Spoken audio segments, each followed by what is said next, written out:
और चुनाव के ठीक नज़दीक कुछ बड़ी बड़ी ज्वाइनिंग होगी। 81 के 81 सीटों पर देंगे, किसी से कोई अलायंस हम लोग नहीं करेंगे। 23 तारीख को रजिस्ट्रेशन पूरा हो गया। हम लोग मैनिफेस्टो तैयार कर रहे हैं, इस पर रिसर्च हो रहा है, मैनिफेस्टो तैयार कर रहे हैं और मैनिफेस्टो को जल्द ही हम लोग चुनाव के ठीक पहले अपना घोषणा पत्र भी जारी करेंगे। जैसे रामगढ़ में ज़्यादा मिला है, मांडू में मिला है, बड़का गाँव मिला है, का जो चुनाव चिन्ह है अगले कुछ दिनों में, कुछ महीनों में आ जाएगा। जरूरत पड़ी तो हम लोग उल्टा पुलिस पर केस भी करें। सरकार डरती है, सरकार को डर लगता है कि JBKSS समर्थन दे दिया, इसका मतलब कि बहुत बड़ा नौजवानों का समूह जो है सामने चला है। JBKSS झारखंड के विधानसभा चुनाव को अकेले दम पर लड़ेगा और पूरे 81 सीटों पर अपना प्रत्याशी देगा।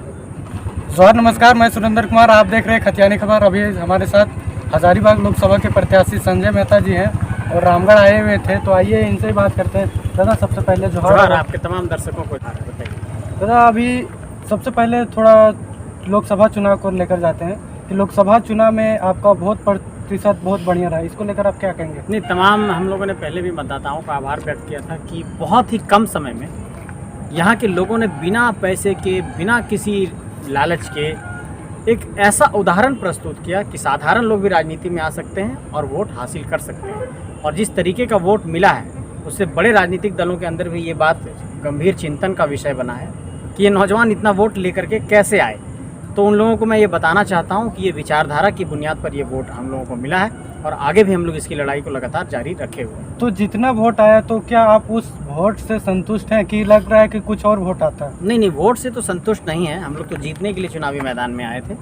लेकिन फिर भी जो कुछ भी मिला है उसको स्वीकार करते हैं, उसको पूजा करते हैं और आने वाले वक्त में मतदाताओं का जो दिल नहीं जीत पाए पूरे तरीके से, चूँकि चुनाव हम लोग नहीं जीत पाए, वो कैसे जीते इसको लेकर हम लोग काम करें। विधानसभा चुनाव की आप किस प्रकार की आप लोग की तैयारी? विधानसभा में हम लोग कोशिश कर रहे हैं कि अधिक से अधिक सीटों पर प्रत्याशी दें। हम लोग बोले थे कि 55-60 सीटों पर देंगे। कितने सीटों पर देंगे? लेकिन अगर सभी सीटों पर हम लोगों को बेहतर प्रत्याशी मिलेंगे तो 81 के 81 सीटों पर देंगे, किसी से कोई अलायंस हम लोग नहीं करेंगे। कैसे लड़ेंगे 81 विधानसभा से? आपकी पार्टी को तभी तक रजिस्ट्रेशन भी नहीं हुआ? नहीं, रजिस्ट्रेशन कोई सिंबल आया है। 23 तारीख को रजिस्ट्रेशन पूरा हो गया, 23 तारीख को, इसी 23 जुलाई को। उसके बाद हम लोगों का जो चुनाव चिन्ह है अगले कुछ दिनों में, कुछ महीनों में आ जाएगा। तो 81 विधानसभा से लड़ेंगे या 51 विधानसभा से लड़ेंगे? नहीं, लगभग देखिए, मैंने क्या कहा कि जितने अधिक सीटों पर प्रत्याशी मिल जाएंगे वहाँ पर हम लोग प्रत्याशी देंगे। कोशिश है 50-55 पर उतारें, उससे ज़्यादा भी हम लोग प्रत्याशी दे सकते हैं। संजय दा, परसों है 28 जुलाई और 28 जुलाई को धनबाद में JBKSS का जितने भी केंद्रीय कमेटी के सदस्य हैं और जो भी जिला का अध्यक्ष है, सचिव है, सभी लोगों का वहां पर एक मीटिंग किया गया है। तो उस मीटिंग में ऐसा क्या है कि सभी केंद्रीय कमेटी को वहां पर बुलाया जा रहा है? देखिए, पहली बात तो कि जितनी भी हमारी केंद्रीय कमेटी है, महिला मोर्चा है, पार्टी का और विंग है, सभी हमारे जो सेंट्रल लेवल की पूरी कमेटी है, सभी विंग की, हम लोग पहले तो एक बार कभी मिल नहीं पाए।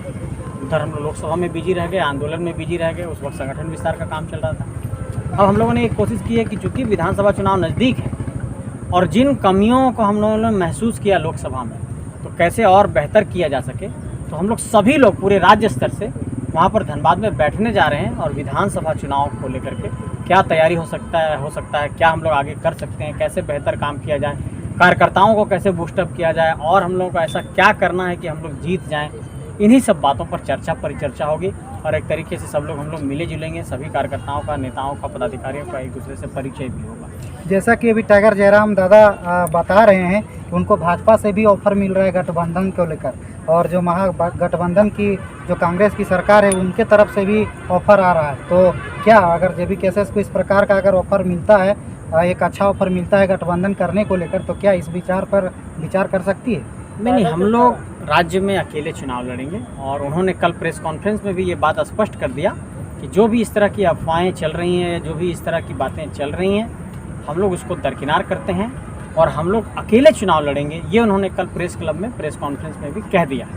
तो इस बात को आप मान करके चलिए कि JBKSS झारखंड के विधानसभा चुनाव को अकेले दम पर लड़ेगा और पूरे 81 सीटों पर अपना प्रत्याशी देगा। संजय जी, अभी जैसे कि देवेंद्र नाथ दादा पर काफ़ी ज़्यादा चोट आया है लाठीचार्ज के दौरान, तो अभी जयराम महतो काफ़ी प्रयास किए और रांची भी गए उनसे मिलने के लिए, और साथ ही साथ वहाँ जब नहीं भेंट हो पाए तो वो दिल्ली भी चले गए भेंट करने के लिए, लेकिन उनसे इत्तेफाक की मुलाकात नहीं हो पाई।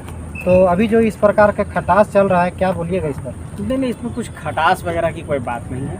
हो सकता है कुछ टेलीफोनिक बातचीत नहीं हो पाई हो, और चूँकि मेरी भी मैंने भी संपर्क किया अभी, तो वहाँ पे जो मेडिकल स्टाफ्स हैं हॉस्पिटल्स के, तो उनके पास मोबाइल रखने नहीं दे रहे हैं, और चूँकि लगातार वो नींद ले रहे हैं, तो उनके साथ जो साथी हैं उनसे बातचीत हो रही है, और उन्होंने बताया है कि धीरे धीरे हालत में सुधार हो रही है, छाती में थोड़ा दर्द है और शरीर में 18-19 जगहों पर चोट लगी है, तो धीरे धीरे वो रिकवर हो रहे हैं। ऐसी खटास उटास की कोई बात नहीं है।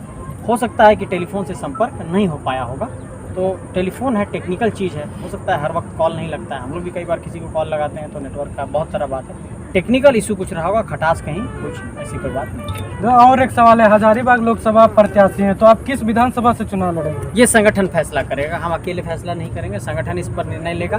संगठन पर सारे सीटों पर हम लोग अध्ययन कर रहे हैं, चिंतन कर रहे हैं, किन समीकरण के आधार पर किसको कहाँ से प्रत्याशी बनाया जाए, कौन कहाँ से प्रत्याशी होगा, इस पर चिंतन होगा। देखिए, हम लोगों का संगठन बहुत डेमोक्रेटिक है, सब चीज़ पर चर्चा परिचर्चा होती है, बातचीत होती है, उसके बाद ही हम लोग को निर्णय। फिर भी कोई आप अपना सीट एक सोचे होंगे कि मुझे इस सीट से लड़ना है, अगर उस सीट से आपको नहीं मिलेगा तो आप? देखिए, लोकसभा चुनाव के दौरान जिन सीटों पर ज़्यादा वोट मिला है, जैसे रामगढ़ में ज़्यादा मिला है, मांडू में मिला है, बड़का गांव मिला है, तो हम लोग इस पर देखते हैं कि कहां पर बेहतर हो सकता है, कहां पर चुनाव लड़ने से अच्छा परिणाम आएगा, उस पर एक चिंतन करेंगे। लेकिन हजारीबाग लोकसभा के अंदर किसी एक सीट पर चुनाव लड़ने की संभावना है। संजय दा, एक सवाल है मेरे पास, यदि आपको पार्टी टिकट नहीं देती है किसी भी विधानसभा से, तो क्या संजय मेहता जी दूसरे पार्टी से यदि उनको ऑफर मिलेगा विधानसभा को लड़ने को लेकर, तो क्या आप दूसरे पार्टी में जाएंगे या फिर निर्दलीय लड़ने का भी कुछ सोचें? देखिए, एक बात समझिए, आप चुनाव लड़ करके सांसद विधायक बनने का कोई लक्ष्य नहीं कि किसी तरीके से बन जाना। दूसरी बात कि इस संगठन को हम लोगों ने बनाया है, हम लोगों ने खड़ा किया, हम लोगों ने सींचा है, हम लोगों ने इतने लोगों को जोड़ा है, झारखंड के अंदर इतनी सभाएं की है, पुलिस का केस खाया है, लाठियाँ खाई है, तो ये संगठन हम लोगों का अपना घर है, तो अपने ही घर को कोई तोड़ करके कहीं नहीं जाता, इसलिए हम लोग यहीं पर रहेंगे। जहाँ तक संगठन के निर्णय का सवाल है, तो संगठन के निर्णय के साथ खड़े रहेंगे। संगठन जो निर्णय लेगा, जो हम लोगों की जिम्मेवारियां तय होंगी, उस तरह से हम लोग काम करेंगे। जिम्मेवारी ये मिलेगी कि नहीं सभी जगह पर प्रचार करके प्रत्याशियों को जिताना है, उसको भी पूरा किया जाएगा। लेकिन ऐसी कोई बात नहीं है, कहीं पर हम लोग कोई जाने वाले नहीं है, सारे हम लोग मजबूत स्तंभ लोग हैं, इस संगठन को सींचेंगे और बड़ा करेंगे। जी, एक खबर में देखे थे कि आचार संहिता अगले ही महीना कुछ 26 अगस्त से शायद लगने वाला है, तो इतनी जल्दी अगर लग जाती है आचार संहिता राज्य में, और जो भी केसेस अभी तक उधर गढ़वा हो गया, पलामू हो गया, उस सब तमाम जिलों में अभी तक विस्तार नहीं कर पाई है, तो ऐसे में जो बोलती है कि 81 विधानसभा से हम लोग लड़ने का तैयारी है, तो उसको कैसे मैं बताता कर पाएगी? आंतरिक तौर पर एक बहुत बड़ा टीम है जो लगातार अंदर काम कर रहा है। जैसे आपको पलामू में नहीं दिख रहा होगा, संथाल में काम नहीं दिख रहा होगा, लेकिन लोग आ रहे हैं, लोग मिल रहे हैं, वहाँ पर कामकाज कर रहे हैं, अंदर काम चल रहा है। और चुनाव के ठीक नज़दीक कुछ बड़ी ज्वाइनिंग होगी, तो कई लोग आएंगे, संगठन में जुड़ेंगे, काम करेंगे, और हो सकता है कि वैसे लोग संगठन को अपना भरपूर समर्पण के साथ अपना योगदान दें। एक लास्ट सवाल है, जयराम झारखंड मांगे जयराम, ये जो आप लोग लॉन्च किए थे रांची में प्रेस कॉन्फ्रेंस में, उसकी अभी क्या स्थिति चल रही है, जरा उस पर लगातार काम चल रहा है। बरकट्ठा विधानसभा क्षेत्र में उसमें लोग काम कर रहे हैं, ईचागढ़ विधानसभा में हमारे भाई लोग हैं, वहाँ पर काम कर रहे हैं। झारखंड के तमाम इलाकों में जहाँ पर सक्रिय कार्यकर्ता हैं, उस अभियान को ज़मीन पर उतार दिया गया है, लोग जा रहे हैं, बूथ तक लोगों को जोड़ भी रहे हैं, और उस अभियान में और कुछ चीज़ों को करना है। 28 तारीख के बाद हम लोग उसको और पूरा करेंगे। और एक आपसे पर्सनल सवाल है कि आप अभी तक शादी नहीं कर रहे हैं, मतलब इसमें आप कुछ सोच कर रखें कि 2024 में चुनाव जीतेंगे उसके बाद करेंगे, या कुछ सोच कर रखें? नहीं, ये सब तो चूँकि पारिवारिक मसला है, नहीं, फिर भी एक आदमी का टारगेट रखता है कि नहीं हम चुनाव जीतेंगे या कुछ 2024 का रिजल्ट होगा उसके बाद। देखिए, पारिवारिक जिम्मेवारियां आती हैं तो बहुत चीज़ों में आप बंध जाते हैं, बहुत कुछ आप सार्वजनिक जीवन में नहीं कर पाते हैं। तो एक लक्ष्य है कि कम से कम 2024 का चुनाव पहले खत्म हो जाए, जनता के लिए हम लोग बढ़िया से जो कुछ करना चाह रहे हैं वो करें, उसके बाद इन सब चीज़ों पर विचार किया जाएगा। दादा, जैसे कि देवेंद्र नाथ महतो का भी एक वो प्रण लिए हुए हैं कि जब तक हमारा झारखंड में सरकार नहीं बनेगा तब तक हम बाल नहीं कटवाएंगे, यहाँ तक कि रिजवान अंसारी जी भी बोल दिए हैं कि जब तक हम टाइगर जयराम महतो को सीएम नहीं बनाएंगे, सीएम की कुर्सी में नहीं बैठाएंगे, तब तक हम विवाह नहीं करेंगे। तो ऐसा भी आपका कुछ है प्लान में? फिर देखिए, मेरा प्रण यही है, इसी बात को लेकर के कि झारखंड में झारखंडियत, झारखंड में झारखंडी लोगों को हक अधिकार दिलाना है, और ये प्रण तब तक रहेगा जब तक सांस रहेगी। अंतिम सांस तक इस लड़ाई को लड़ेंगे, चाहे हार हो चाहे जीत हो। आप लोग देखे होंगे, हम लोग लोकसभा के चुनाव में हार गए, जीत नहीं पाए, लेकिन उसके 3-4 दिन बाद फिर से हम लोग सभा करने लग गए। तो हम लोगों का हौसला कमज़ोर नहीं हुआ। हम लोग ये मानते हैं कि लोकसभा में जितना वोट आया, 8-8.5 लाख वोट आया, वो हम लोगों का एक तरीके से जीत है। इतना लोगों का तो आशीर्वाद मिला है ना, हम लोग पैसा पूंजी के बुनियाद पर तो चुनाव नहीं लड़े हैं, तो एक हौसला बढ़ा है हम लोगों का। और मेरा प्रण यही है कि झारखंड में झारखंडियत आइडियोलॉजी को स्थापित करना। और एक सवाल है कि देखिए विधानसभा का चुनाव तो होगा, लेकिन हर पार्टी का मैनिफेस्टो होगा, जेबी केसेस का क्या मैनिफेस्टो? हम लोग मैनिफेस्टो तैयार कर रहे हैं, उस पर रिसर्च हो रहा है, मैनिफेस्टो तैयार कर रहे हैं और मैनिफेस्टो को जल्द ही हम लोग चुनाव के ठीक पहले अपना घोषणा पत्र भी जारी करेंगे। दादा एक अंतिम सवाल है मेरा कि टाइगर जयराम महतो का जो जारी किया गया है विधानसभा की जो भी प्रत्याशी होंगे उसके लेकर 10 क्राइटेरिया है, क्या उस क्राइटेरिया पूरा फुलफिल करता है या फिर उसमें भी कुछ जोड़ने की आवश्यकता क्या है? मतलब वो भी और एक सवाल है उसमें, वो धरातल पे है कि सिर्फ एक पब्लिक को मोटिवेट करने के लिए है? नहीं, वो धरातल पर भी है। जिला अध्यक्ष के चयन में भी इसको पूरा हम लोगों ने फॉलो किया है और ये हम लोगों की कोशिश है कि इसको प्रत्याशी के चयन प्रक्रिया में भी हम लोग फॉलो करें, ये कोशिश रहेगी। और एक सहायक पुलिसकर्मी में देवेंद्र नाथ महतो, तो लाठी तो मिला ही मिला, साथ में सुनने में आ रहा है केस भी मिल गया। जी, केस भी हुआ है, संतोष जी पर भी प्राथमिकी दर्ज हुई, सहायक पुलिसकर्मियों पर भी और देवेंद्र नाथ जी तो पर तो हुआ ही है। हम लोग इसको पुलिस को लिखित दिए भी हैं